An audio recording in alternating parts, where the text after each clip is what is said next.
guys, how's it going? It's Al. Week 6 kicks off in like 2 days.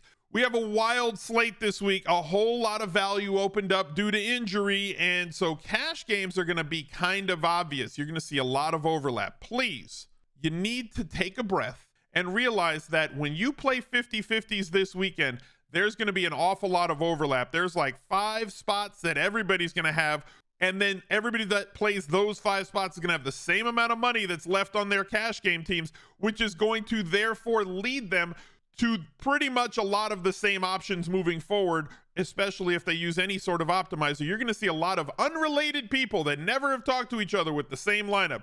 10, 20, 50 lineup trains in the larger 50-50s and double ups are incoming this weekend. Prepare yourself mentally for that, and don't shout collusion on the weekend. We're going to take a look at everything that we want to do in terms of tournaments. I'm going to take questions from the chat, just like we do every single week, so we can make a better, more educated look at what we're going to do on the main slate this weekend. Let's go. He's a legend. The Week 6 Smiz Gang Listener League is, what is it? 3/5 full, like exactly. It's at 3,300 to 5,500. This is going to fill by Saturday, so make sure that you get your seats now. $10, 3 max. Somebody asked me in the replies to one of the other videos, is the Smiz Gang Listener League a single entry, or is it that 150 entry mess? I'm like, I literally say it in every video. It is $10 and it is 3 max, and it is absolutely no rank.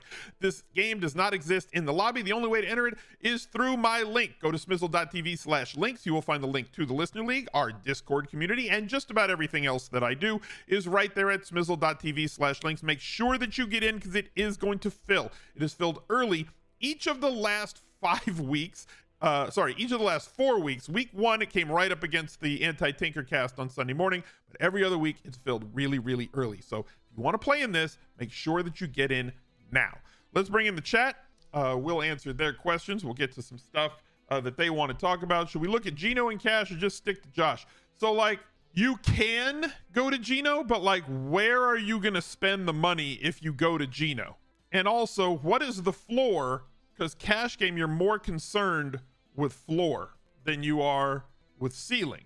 You want high floor, high ceiling plays with your cash game, right? Like, you really typically only need like 150 points on a normal week to have a winning expectation in head-to-heads and 50-50s. And as always, if you're playing, if you're like a lower stakes player, if you have $20 to $500 in your entry fees on the weekends, and that's your normal range of play, anybody in that range, you should be playing the $1, $2, $3, and $5 head-to-heads against as many different opponents as you possibly can, while also using some on tournaments to give yourself upside, because the games are much more beatable at that range. So on the weeks where you score 150, you're gonna have a winning expectation. Last week, the cash line was much higher because there was obvious chalk, and the chalk slapped. So when the chalk hits really hard, the cash line in tournament or in cash games is going to go up really high as well. Taking a look at what the cash game shell is right now, it's really, really straightforward and simple. Talked about it in the open that I think that there's like 5 spots that everybody's going to go to. Here it is. There's one. Come over to running back. We have 3 injury situations that have created this massive volume at running back. One of them is Ramondre Stevenson, who, going up against Cleveland, who has done absolutely nothing to stop opposing running backs this year. Running backs have completely feasted against them. Stevenson took on a larger role in this offense once Ty Montgomery went down after week 2. And then Damian Harris left the last game and is expected to not play this weekend as well, which puts Stevenson as a lot of, I think that some projection sites are like getting a little bit overzealous with his projection right now. I did my running back rankings video. I do it on my projections and like where I project players to be. And I think he came out as like my running back 8 or 9 on the week. And a lot of other guys in their projections this week, from what I've seen, I've looked at 4 different projection sets, and he's anywhere from their running back 1 to their running back 4 on median projection. I think that's too high personally. So I'm probably going to down tick him when I build. But he's certainly a great play, and especially at salary with the volume that he's getting in the matchup. The other one just broke this morning, if I can find him, and we kind of saw what was happening, right? James Conner, I believe this morning they said that he was out. There's a big chance that he is not going to play this weekend, or he is officially out. I can't find the tweet that had it, but like, I'm assuming he's not playing from what I've read. If he does not play, which is the assumption right now, Eno Benjamin, as we talked about on First Look, is 4,600. That's an auto play, right? Williams got hurt and Connor got hurt, and now Eno Benjamin is going to handle 75+% of the snaps. Last week, after everybody got hurt in that game, they pulled Connor. After Williams got hurt, Eno Benjamin handled everything. They're in a really good situation offensively against Seattle, the second highest total on the week. So Eno Benjamin is going to be in everybody's cash game lineup. Then at wide receiver, we have also talked about how mispriced Tyler Lockett is. I know he's got a Q by his name because, you know, hamstring issue on Thursday, on whatever. Like, assuming he plays, you're looking at somebody who has basically averaged 17.9 DraftKings points, coming off of a 30.4 DraftKings point day, and he's still at 5,600. This is a $1,000 underpriced player that everybody's going to have, which leaves you 5,100. Also, yeah, in cash, everybody is playing the Carolina. Like, that's maybe they're paying up to get to like the Saints. Like, it's 2,700 and 2,400 as your cash game defense, leaving everybody 5,800. And then there's two decisions. The only place that people are going to be different from one another is tight end. They're either going to pay up for somebody like Mark Andrews or KELCE, or they're going to pay down for somebody like Ertz or Higbee. And one is going to lead to having a value wide receiver, and the other is going to lead to having more of a mid-range, high-priced wide receiver and trying to differentiate with stealing a tight end. But like, that's what everybody's cash game is going to look like. Okay, that's basically it. That's everybody's lineup right there. So prepare yourself for that. And like I said, don't come in on Sunday and say there were 20 people that had the same cash game lineup and I think that they're cheating. No, it's just obvious, right? Collusion. Have you ever considered doing a video on Mondays recapping your previous week? Would be great content. I can't tell Crewhound if you're joking or not. I really can't. I wish I knew. Because, like, if you're being sarcastic, then you did a great job. Because here's why. Here's why I'm saying that. If you were to go to smizzle.tv/FF, you'd find the Al Smizzle Fantasy Football channel, where every single Monday there is a recap video that I've been doing for the last, I don't know, 7 years. It's right there. I also have my rankings. I have the Rainmakers preview for every single week, but every Monday, the first video that we do is the recap. There's the week 4, there's the week 3 recap, the week 2 recap. I go over my cash game lineup. If I played cash that week, I am playing cash games this week. I go over my tournament lineups at High Stakes and the Millionaire Maker, and we talk about all the things I got right and wrong in Best Buys, as well as recap who won the Listener League. So yeah, there is a recap video. It's been there since 2015. I've been doing it. Started as a podcast on ESPN. And then I moved it to like a YouTube thing that we do. Maybe name it Week 5 Recap. Yes. Maybe he's new to the stream. No, he's been here a while. That's why it's like, I don't know.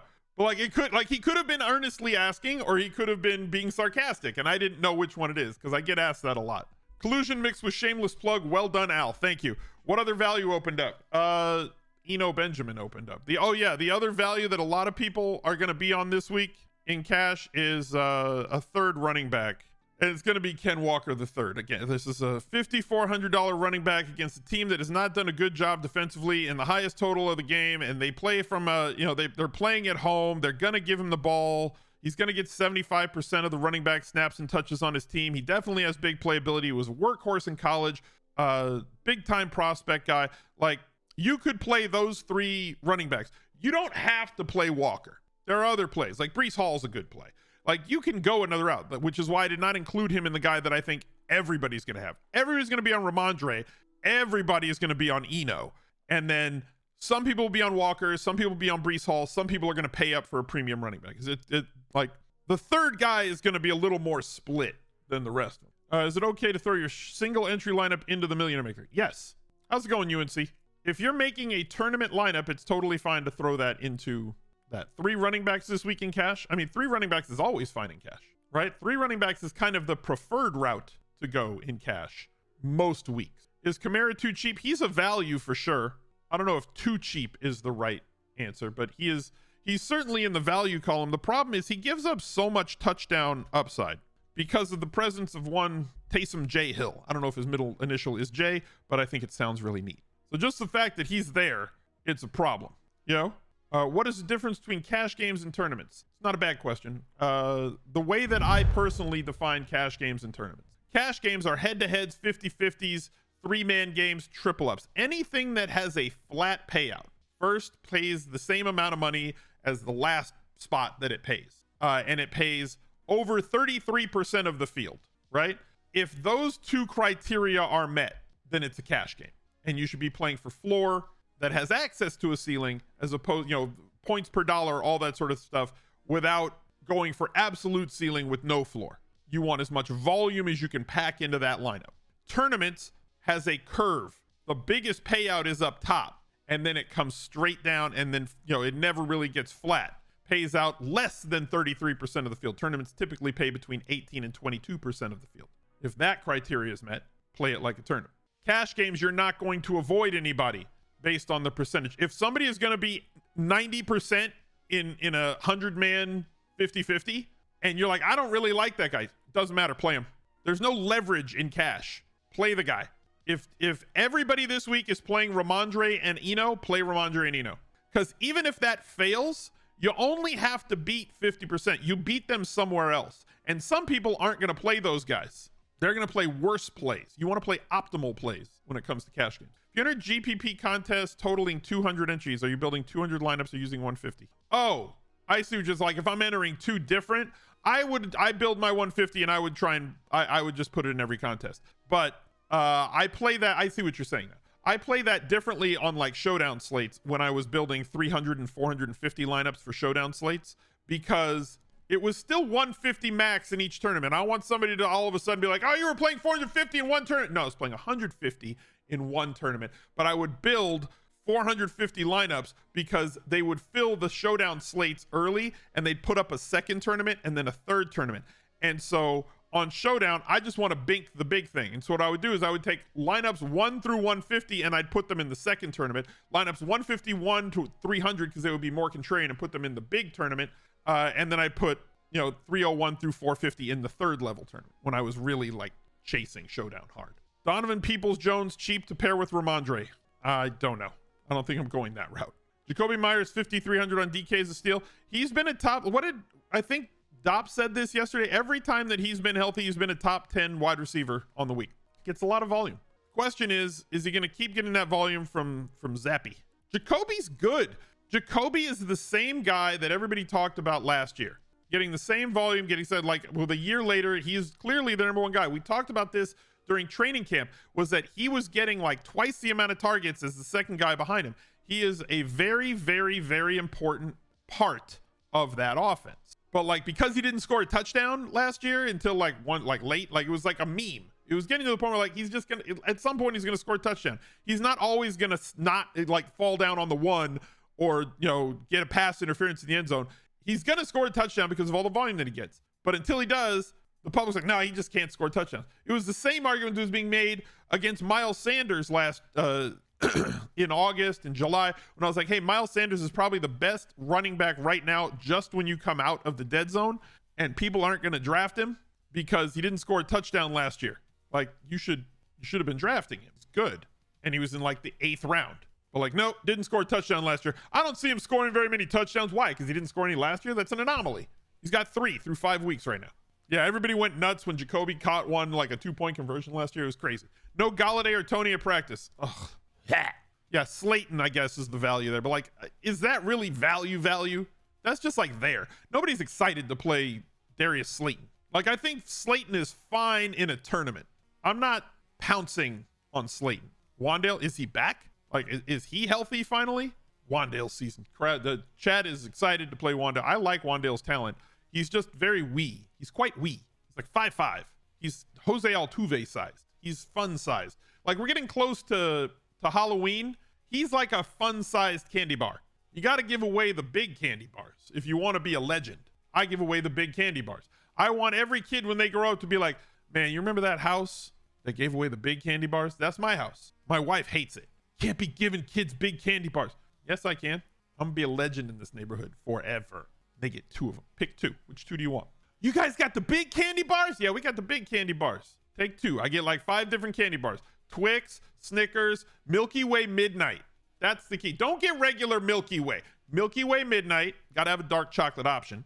Also, it's the only good dark chocolate candy bar that there is. Duvernay Season. He's expensive. I like him in tournaments, but he's expensive and isn't going to get a ton of volume. Like last week, Bateman was out, and like it really just goes to, used to go nuclear for king size candy bars. Kids love it. I would too. What am I dressing up as Halloween? I don't know. I don't have a costume yet. I don't know if I'm going to dress up this year. Last year I did the full Ted Lasso. Did I build my PC? I mean, it got built. I didn't build it. You're dressing up as a Butterbell. Butterbells are the best. Be a Rainmakers card? I'm not going to be a That's not. You guys have no questions? Best low-end tight end. Like, there's been like no fantasy football questions. This is just like a best low-end tight end. So like, we'll start down here, right? So like K. Dotton, like I'm fine with K. Dotton at 2,900, but I'm not going to use him as a one-off. He's probably going to be mostly in Brady stacks. I'm not seeing myself playing much Pittsburgh as like pushing them as secondary stacks. There's just too much else. Noah Fant is going to be a contrarian tournament type play off of the higher priced tight ends. He's interesting. He's not thrilling, but he's interesting. Irv Smith Jr. gets a ton of volume and is not going to be highly played, but Hayden Hurst, Double H, is going to catch a lot of traffic if T. Higgins is out. He's practicing today. We're going to have to monitor that situation. Hurst is fine, like most weeks. Hurst was one of my favorite late round tight end, backup tight end drafts because I was paying up for tight end in drafts this year. And I was like, Hayden Hurst is going like 16th to 18th round. Like, you had to get him, and he still sits at like 3,300. If Higgins is out, they can't really lean on Mike Thomas all that much, but they are going to go towards Hurst, who has 11 targets the last 2 weeks. Where I think most people are going to end up, though, starts here. Freiermuth is still not out of concussion protocol, so monitor his head situation moving forward. David Njoku has been really solid, 5+ targets in each of the last 4 games. He's going to yo-yo. Some weeks he's going to have 8 to 10 targets. Some weeks he's going to have 4 or 5, right? He's not going to be consistent every single week like some of the other players in that offense, like Nick Chubb or Amari Cooper. They just don't have enough volume to go around. Kyle Pitts in tournaments if you want. Tyler Higbee has been outstanding, leading all tight ends in targets and catches so far this year. Really good floor for 4,600. Provides you as a cash game option this week. And Zach Ertz is the other one who's done really, really, really well. 10 targets in 3+ games this year. 10 DraftKings points or more in every game this year. Whether he's a bring back play to fill your tight end spot to get you off of the 2 premiums like Mark Andrews, who I think is one of the best plays on the slate, and Travis Kelce, who is an easy play to just get access to that game and is not sneaky at all coming off of a 4-touchdown game on Monday night. Not like he was going to be sneaky anyway, but like, let's say he was 7 for 8 for 25 and no touchdowns. Let's say one went to like Watson and one went to, I don't know, Blake Bell and one went to CEH and one, like, what if Travis Kelce had no touchdowns on Monday Night Football in that Island game? And he had like, a 9.5 DraftKings point day. He'd still be played this week, but he wouldn't be 4 touchdowns on Monday night played this week because, well, he's 7,800. What if he doesn't do something? Taysom, he's a quarterback on DraftKings. I'm not playing Taysom Hill at quarterback. That's not happening. So that's all the tight ends. There's no like tight end stuff. Best wide receiver below 5K on DraftKings, probably Rondale Moore. Rarely plays QB, but DK decides to QB. That's literally where he takes his most snaps, is at tight end. Most of his snaps are at quarterback, not tight end. Like, he's used at tight end, but when he comes out there, he's under center or in shotgun. Now, I haven't looked on FanDuel. If he's a tight end on FanDuel, then sure, go ahead, play him. He was a tight end in best ball, and if you were drafting him in the last round, great pick as a number 2 or number 3 tight end. Based on current ownership, people haven't, the sites haven't really updated their ownership, and ownership's been really wonky so far this year, like big misses, because it is such a projection based game now that I think players I think that players are getting sharper. So I think people are actively looking to fade players who are higher. I also think there are more people coming into daily fantasy this year, from what I can tell from the metrics that I have on hand, without having any knowledge of everything that's behind the scenes at DraftKings or FanDuel. With more people sports betting, more people are looking into playing daily fantasy, which is meaning to me that a lot of the projections on ownership percentages are wildly off. There is much more variance in ownership projection this year than previous years. in previous years, there was never situations where like Saquon Barkley is projected at 24%, but he's 45. There's never situations where James Robinson is projected at 4%, but he's 25. So like just the swings are so wide this year. You think they need new algos? I mean, some of it is unpredictable and there's always going to be a margin of error. My argument is that the margin of error this year versus actual is so much wider because like the Millionaire Maker is such a large field tournament that you could ballpark pretty accurately where players are going to be with a plus or minus of, let's say, 3% either way. This year, it's so wild. The swings are so wild this year that it's just making things difficult. Because like if James Robinson was listed at 20 to 25% last week, I would not have had a lot of James Robinson last week. At 5%, I love James Robinson in tournaments last week. So like it seems like there's a few players that are high leverage spot players where like when Saquon Barkley was supposed to be 25%, it's like, okay, you can make sense. You could overweight the field, but then you overweight the field and everybody's overweighted the field. Now the field's at 45%. Taysom is the third most expensive tight end on FanDuel. Okay, I get that. How common will double stack bringbacks be in Kansas City Buffalo? Not very. Like people are going to stack that game. I think Allen's going to be the highest played quarterback on the slate. I don't think that that's going, too far. Problem is you can't do it unless you don't want the premiums. So like using even one of the premiums gets very restrictive. Okay.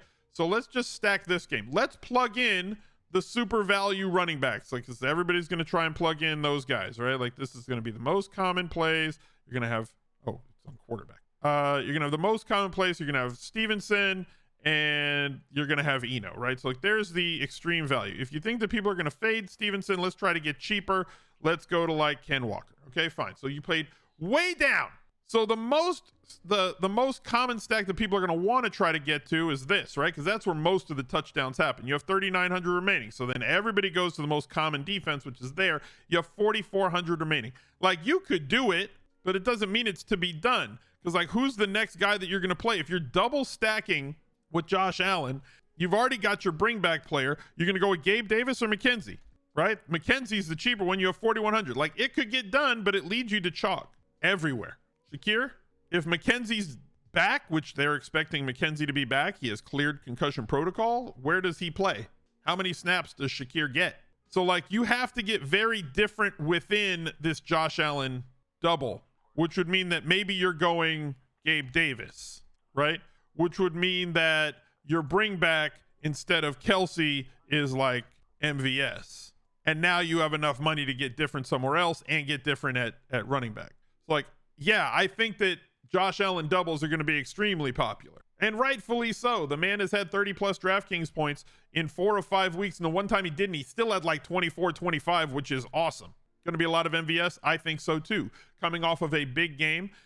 People don't want to play Juju because Juju has not scored a touchdown. He's got eight targets like every single game, and he's dropped a bunch of balls, and he hasn't looked great, and he hasn't scored a touchdown. So people are going to go to the guy that looked a lot better on the last Monday night game. I think that MVS is going to be one of the higher played Chiefs in this game.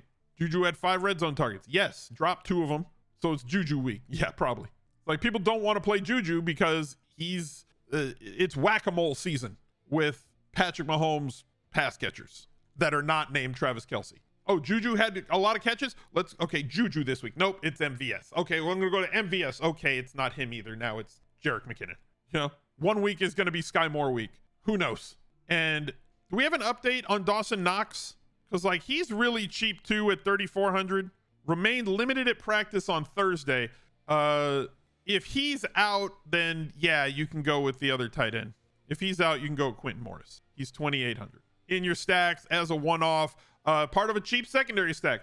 You can go with Morris and you could hit up Morris and MVS and have a really cheap secondary stack exposure to that game that allows you to pay up everywhere else that nobody else can and get your lineup very, very different. What do I think of stacking Aaron Rodgers and his wide receivers and GPPs this week with the Jets bring back to get different in tournaments? Anything that you can do to get different in tournaments is always a good idea, so long as you can rationalize the thing that you need to happen. And the thing that you would need to happen in that particular situation, Wazoo, is can Aaron Rodgers put up 27, 30 plus DraftKings points? because if he can, he has plenty of times in his career, and if he does, and you're on that double, you're going to capture all of the upside where nobody else is going to have it. You will get different enough. And when you're playing tournaments, you should be going after all of that. You should be trying to capture everything else. He's a legend. Thoughts on Traquan Smith as a cheap option in GPPs if all 3 wide receivers are out? I'm fine with that. I'm definitely not against doing that. That's fine. Stop reading your lineups on here. Yeah. Let's go look over at Underdog Fantasy and see what they got this week on Pick'ems. I want to do a Pick'em card. So here's everything they have at Underdog. Battle Royale, $250,000 in prizes, $5 draft, 6-man draft, 6-round draft, and then you play like a GPP style. These are always fun. I draft these on Friday afternoons. They're like $5. Super easy to do. Let's go over to Pick'em. If you do not have an account on Underdog Fantasy, you can use promo code ALSMIZZLE. That's ALSMIZZLE. All one word. Okay? All one word. And you get up to a $100 deposit bonus the first deposit you make to the site. Let's go with, I think it's going to be like a Kittle week, kind of, but like, we'll see how that goes. Who should we go with here? You want to go with the Tom Brady? Or should we stick with like the Kansas City game? But everybody's like, I feel like that game's going to be really ridiculous. Darius Slayton, there we go. Higher than 35 receiving yards. Let's go with this game. New York and Baltimore. Mark Andrews, 14 drafts, 68 receives, 6 receptions. J.K. Dobbins. Let's go Dobbins higher than 44. Where's his total yards? And higher than that. Boom. $50. I go higher on all of them, even though I know that lowers are more sharp because there's more paths to that thing happening. Here's my ticket for this week. Darius Slayton over 35.5. Dobbins over 44.5. And Lamar over 275 total yards. That's passing and receiving. There we go. Boba Smalls, thank you for the 9 months. Think of rolling Gino Bambino and take pieces from the Bills game. I think that's going to be extremely popular. I think that's going to be the number 2 play on the week. I think that most people are going to go to that game because it's the second highest total. How are the unders last night? I hit 2 of the 3. The one I didn't hit was Justin Fields went over passing yards by like 15 yards. I bet the unders out of spite on the Thursday night game. Paying up for a running back in GPPs you feel is an easy way to go contrarian because it forces you into different builds. Yeah, so the easy way to get contrarian on any slate is figure out what is the crowd doing and do something different, right? Sometimes it's as simple as everybody's going to play this guy at this price point, and you make a same price pivot to another guy at that same price point with a similar ceiling. And all of a sudden, you've gotten way different from the crowd. You're playing a wide receiver or a running back at the same price point who's going to be 5 times less played, but has the same ceiling as the other guy. Whether it's because maybe he just doesn't have a good enough matchup, or as the first guy, maybe just everybody's going to that guy. Maybe he's the hype beast of the week or whatever it is. Or the other way to go is we know that everybody's paying $6K and down at running back. So you want to build a different lineup this week? Here's how you build a different lineup this week. Pick 2 running backs that are 6,700 and above. Any 2. Chat, who do you want? Pick 2 running backs that are 6,700 and above. You can go all the way up to McCaffrey at 83. Nick Chubb, perennial gold jacket wearer on 5 under 5. I'm not allowed to use him there anymore. It's 8,200. Everybody says Chubb. Look at chat. Chat wants, look at there. Chubb, Jones, Chubb, Kamara's right there, Saquon, right? This is how you want an easy, different lineup? Easy. How do you get different? Fine. Nick Chubb every week, under 5%. Aaron Jones, projecting really low this week. Leonard Fournette, 8-point favorites against Pittsburgh. Like right there. Now you're forced into a different lineup. You cannot build a Josh Allen stack with these 2 guys. You just can't. Is Lenny chalky? No. The 2 chalk players are going to be Eno Benjamin and Ramondre Stevenson. Ken Walker might be 3rd. Everybody else is going to be 15, 20% and down. So like those guys are going to define it. So you want to get different, pay up where others are paying down. It's going to force you to pay down where everybody else is paying up. And all of a sudden you have a way different lineup than everybody else. So long as you think that quarterback has 25 plus, 30 plus point upside, you're building good tournament lineup. And it's way different. Lenny DJ secondaries when everybody else is on Pickens. Sure. Can you see my shirt? It's an old shirt. 4 Millionaires and Paul. It's an old charity shirt that Lupo and the gang put out. Eno feels too dusty for tournaments. Eno's like 24. He's not old. He's not an old guy. Dusty is saved for old guys. He's an old soul. He sits around knitting on his porch in his rocking chair in the off season. Small tournament builds, are they closer to cash or GPP? So like I stay closer to GPP, right? For like 100-man games. But if you're building, we've talked about league lineups before, where you build kind of like a cash game core and then you try to get different through your stack, where like in cash games, you're not stacking. Yeah, Eno's like corn. He has the juice. He's fine. He's not somebody who's slow and, you know, whatever. He can go, you know, for a running back. He can scoot. He's quick. Yeah, he's just not somebody that can bell cow. You can't hang your hat on him for multiple weeks, but 1 week a season, yeah, he can do it. Did you miss Connor being ruled out? He is expected to be out based on this morning's news break. If he's not, then don't play Eno. But based on this morning's news break, James Conner not expected to play. 150 Josh Allen double stacks this week. Got it. I mean, should have been doing that every week for like the last 3 years. Probably would have won about 9 millionaire makers. In 2020, 2021, and so far in 2022, I just went with 150 Josh Allen stacks every week. And the weeks that he doesn't do well, oh well, I'll take my L. But those other weeks, there's like 8 weeks a year where Josh Allen has 30 plus DraftKings points. Just double stack Josh Allen every week, 150 times in tournament. Imagine not jamming Josh Allen lineups into everything. Exactly, Deadhead. High level strategy advice. If the guy you want to play in the game is not playing in the game, don't play the guy in the game. You have to say that, because inevitably I will get a reply with, that guy's in, what should I do with this guy? You don't play him now. Him being playable was contingent upon the other guy being out, right? So Rondale Moore came back. Should we play Greg Dortch? No. Greg Dortch is now on the bench because the guy who he was playing instead of is back. So he is now not playing. if Connor is inactive, wouldn't you play him to get different? Exactly. You'd be very different. 0.01%. Dear NFL, please keep Josh Allen on the main slate forever. Yes. I don't typically like playing running backs in the same game. Does that go out the window this week because of how cheap Eno is? Specifically in cash or tournaments? So like, yes, I don't like to do it because you limit your upside, especially if the running backs aren't pass catchers. Like Kamara versus CMC, sure, play both of them because they're game flow independent, right? If the Panthers are winning, Christian McCaffrey is going to get a lot of touches and probably had touchdowns. The Panthers are losing by 10 or more. Christian McCaffrey is still going to get a lot of touches. They're just going to come on passes now, which are more valuable than runs anyway. And same thing on the flip side for Kamara. So if you have those two guys in a push-pull situation, they're not really going to cancel each other out. But if you've got like Nick Chubb, who gets 3 or less targets a game, versus like Ken Walker, who gets 3 or less targets a game, right? I'm just using 2 guys randomly that I can think of that aren't really involved in the passing game. One of them has a big game. The other one way less likely to have a big game unless some really random, unlikely stuff happens. One of them can get scripted out. Marcus Johnson season. Not sure. Remember when Hunt and Chubb was the thing? So yeah, like that's the thing. 2 running backs on the same team have gone off before. Specifically speaking, when that team runs it 40 times a game and did not pass it around the goal line as much as they were not passed. So like one of them would have like 120 yards and 2 touchdowns. The other one would have like 70 yards and 5 catches and a touchdown, and it was somewhat viable, but it's very, like, you need everything to go right.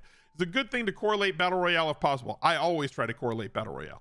I attack premium tight end in Battle Royale, and so like I'm willing to draft those guys like KELCE and Andrews like first overall because they provide such a difference at that position versus like their ceiling is just different than the other guys at that position. It can be a massive differentiator. And then I grab their quarterback if I happen to get them, and then whatever else. 2 running backs from the same game, we call that the Daniel Dobb. No, that's 2 running backs from the same team, not the same game. But yes, they are also in the same game. Correlating with premium tight end is tough this week in Battle Royale. Hard to get the quarterback on the comeback. Yeah, because like Josh Allen's going in the first round. Lamar you can definitely get. I haven't looked at what the ADPs are. But also throw ADP out the window a little bit with Battle Royale because you want to have a lineup that's going to win. Lamar ADP is top 4. Yikes. Andrews is 7. All right. So like maybe you just get the 5 pick and you get Lamar at 5 and maybe Andrews falls to you at 7. Like you can get it done, but like the field is getting sharper on it. And the field's also getting sharper on it a little bit because Establish the Run has started putting out, like they have really good content. They have really good projections. And like now they've also started putting out projections or like when you did best ball on the site and you could upload your projections to Underdog or the rankings to Underdog, they are now doing rankings for Battle Royale. So you can take their rankings and upload them. So if you were subscribed to establishtherun.com, you can do that. If you're not subscribed to them, go to smizzle.tv/ETR. There's a link down below in the description. You can click show more. You get 10% off of a new membership to their site if you get their in-season bundle. Best deal, they includes the in-season DFS as well as the props package if you're in a sports betting state. Tons of stuff that you can choose from. You get a 10% discount, as well as if you're interested in NBA, which starts in a couple of weeks. They have, in my opinion, the best NBA DFS package that there is. Yeah, use my link. Go to smizzle.tv/ETR or just use promo code SMIZLIFE at checkout and get 10% off of a new membership on Establish the Run. If you're a returning member, if you subbed there last year, you don't get 10% off again. But if you're a new member, definitely go get it. He certified. Oh yeah, look at there, Daniel Dopp. Yeah, he hasn't paid yet. Daniel, definitely go over to smizzle.tv/charity and you can donate to No Kid Hungry, who we're trying to raise $100,000 for this year. If we can get $50,000 from the community, I will match every $10,000 donated up to $50,000, making $100,000 raised between you guys and me to try and help food insecure kids across America. No Kid Hungry is providing school breakfasts and lunches to food insecure kids everywhere. We're trying to do a little bit that we can do to try and help. So every $1 helps, $5, $10, $100, whatever you got. If you enjoy the content, if you've won money this year, if you've had a great daily fantasy or sports betting year, take a couple seconds, go to smizzle.tv/charity, and see what you can do to help. Rosie wins producer Rosie wins the comment of the day. You miss Silva's content being free. People got to get paid, man. So like that's kind of the thing. Like, you're either getting paid by somebody, or if you start your own company, how do you get paid? So like, when a site like Roto World is putting your content out and paying you a check, you're getting paid. And then you're like, hey, I'm going to start my own company. How do I get paid? Got to have premium subscriptions. What wide receivers do I like this week? We've talked about them. For what specifically, McLovin? For cash? For tournaments? For like, I like everything in the Kansas City Baltimore game. I like both receivers on Seattle. Like, there's a lot out there. I think that the Rams are a great stack. We talked about that in top stacks. I think that Brady stacks are also really solid. His two key wide receivers, Evans and Godwin, solid. Would I play Metcalf over Lockett for leverage and GPP? I think they're both going to be high. I think that Lockett will be higher than Metcalf, but I think both will be high. How chalky is the Seattle-Arizona game? I think it's going to be the second chalkiest spot on the slate. You like Zona stacks with Ertz? I think that's solid. Do we talk about Travis Etienne? Is he viable yet? We did not talk about Travis Etienne. I think Travis Etienne is in the leap of faith category at this point. He's 5K on this slate. His snap counts have been going up. His touch counts have been going up. He has not yet, but he may be exiting. He's a legend. Daniel, 2 running backs, 1 team Dop has donated $100. See, there you go. See, it's not that hard. See, we got this. G Farwell Jr., thank you for the $20 donated as well to No Kid Hungry. Appreciate you guys. Travis Etienne has not yet exited JD McKissickville or Nyheim Hines-town. He's still in that range. He's still that guy. He's the part-time back, but his snap counts and his touch percentage on the team have been rising in 2 of the last 3 weeks. He also looked the part last week. He looked like people have wanted him to look as a pro, something he has not done in a lot of other weeks so far this year, obviously coming off of the injury last year. If he moves up to a 65 to 70% share on the Jaguars, his price is clearly too low with what he profiles like in the passing game. If you have faith on Travis Etienne, I think that this is a great week to invest, because by the time he's done the thing, by the time he gets 70% of the snaps, by the time he gets 7-8 targets and gets 14 carries in a game, the opportunity for you to buy low in tournaments versus percentage is going to be too late. And maybe that's foreshadowing for another video this week. Am I expecting Allen, Diggs, Gabe, KELCE to be the default in Rainmakers this week? Yes. Like Rainmakers, that's 100% going to be the thing. If you have those 4 guys, you're playing them. Rainmakers is going to be interesting this week. Bye weeks just started. Things are getting tight. People are starting to feel it. Players are getting injured. Pickens looked good last week. Pickens has looked good all season. I think he's a 6 to 10 target guy pretty much every week. Did I get a croc? I did not get a croc. I think Pickens is probably going to be the most popular bring back for Tampa Bay secondaries or double stacks this week. But it's going to be a weird week because of how chalky the chalk is and how cheap it is and how difficult it's going to be to build those premium Bills Chiefs lineups without it. So be mindful about how you build your lineups this week, and I wish you the best of luck. Look out for another video right there. He's a legend.